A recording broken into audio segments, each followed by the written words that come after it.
Welcome, Minister Murray Watt, to the portfolio, Agriculture, Forestry and Fishery. It's a big portfolio, and we know that you've come into the role with gusto.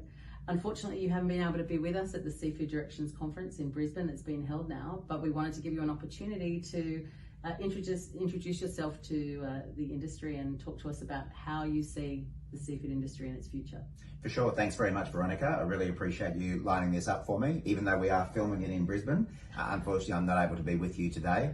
We've actually just finished a roundtable with a whole bunch of industry groups, including the seafood industry, about workforce shortages, which I know is a big issue for your industry, as it is for pretty much every industry in Australia at the moment. But yeah, I'm a big supporter of the seafood and fisheries industries, and really keen to work with you and your members going forward.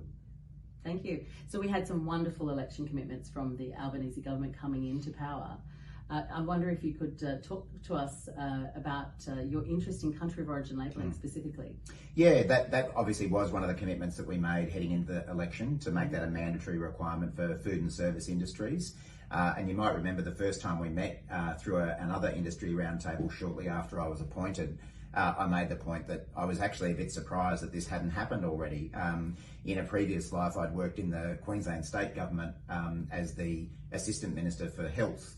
Obviously country of origin labelling is one of those things that crosses portfolios, and that was something that we were working on, and that's probably about 15 years ago. So to be honest with you, not having been as involved with the sector in recent years, I just had assumed it was done.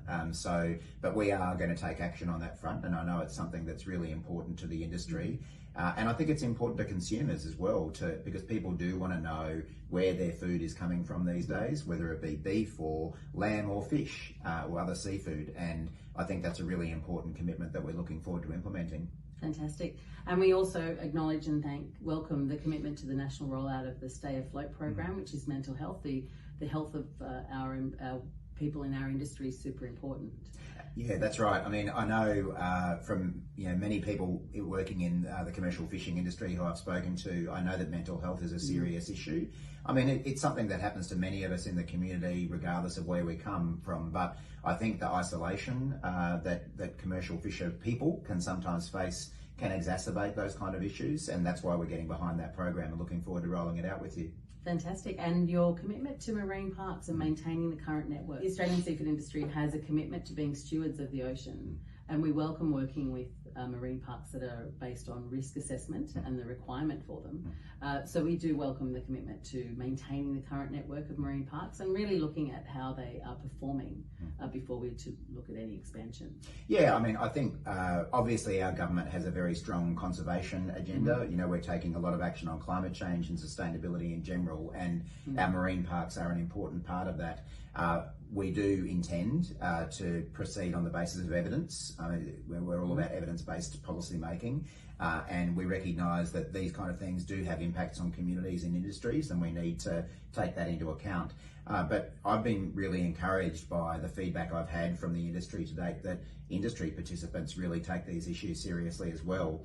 You know, if we do overfish particular areas, that's actually going to cost industry in the long term and cost jobs as well. So I'm very confident that we can work together collaboratively on this issue and pretty much every issue that the industry faces. Great. Now, the people in the room are about to have lots of seafood meals in the next couple of Lucky days. You. I should be there. We have to. That's right. You're absolutely missing out on the seafood feeds. My last question is, what's your favourite seafood? It's so hard to choose one, and I'm a bit spoilt coming from Queensland. We've obviously got pretty good access to seafood up here. But I'll tell you my favourite fish I've ever eaten in my life, because I remember it. When I was probably about 12 or 13, my uncle and aunt were teachers at Bamaga at the tip of Cape York. And my brother, my dad and I went up there for a holiday, which was a pretty eye-opening experience for a boy from the suburbs in Brisbane. And we intended to catch lots of barra while we were up there, didn't catch a single barra. But one morning we went out at dawn in my uncle's boat, and I caught a coral trout that morning, and which was a pretty special experience, again, coming from Brizzy. and we would have cooked it and eaten it within a couple of hours of catching it, and it was the best fish I have ever had in my life. So I suppose coral trout's the answer.